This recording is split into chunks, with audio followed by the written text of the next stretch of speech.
প্রতীকের তালিকায় শাপলা-কলি যুক্ত করেছে নির্বাচন কমিশন ইসি। এই সিদ্ধান্তে প্রশ্ন তুলেছে জাতীয় নাগরিক পার্টি এনসিপি।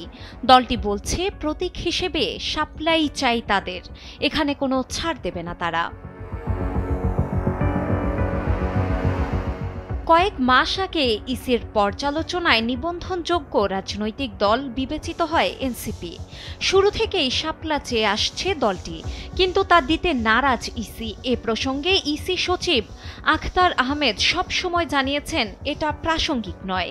এনসিপিকে তফসিলে থাকা 50টি প্রতীকের মধ্য থেকে মার্কা বেছে নিতে 7 অক্টোবর পর্যন্ত সময় বেঁধে দিয়ে চিঠি দিয়েছিল ইসি, কিন্তু এনসিপি তাদের প্রতীক দাবিতে অনড়। নির্ধারিত সময়ে এনসিপি প্রতীক বেছে না নিয়ে বিধি সংশোধন করে শাপলা প্রতীকের দাবি তুললে ইসির পক্ষ থেকে বলা হয়, প্রতীক তালিকায় না থাকায় এনসিপিকে শাপলা প্রতীক দেওয়া সম্ভব না।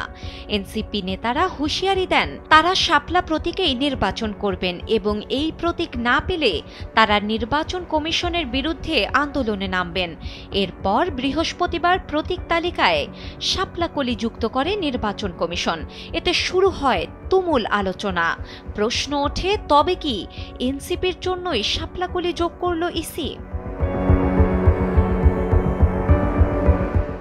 ইসি কোন বিধির আলোকে এবং এনসিপির চাপেই কি তফসিলে শাপলা-কলি প্রতীক যুক্ত করল?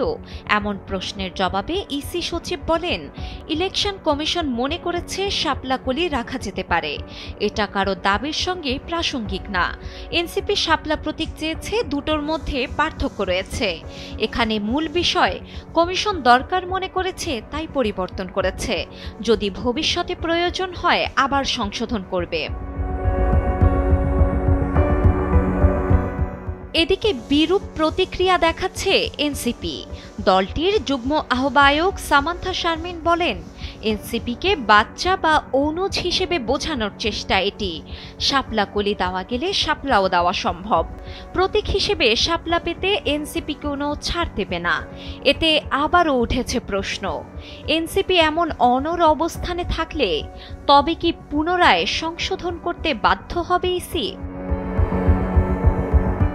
ডেস্ক রিপোর্ট, সময়ের আলো।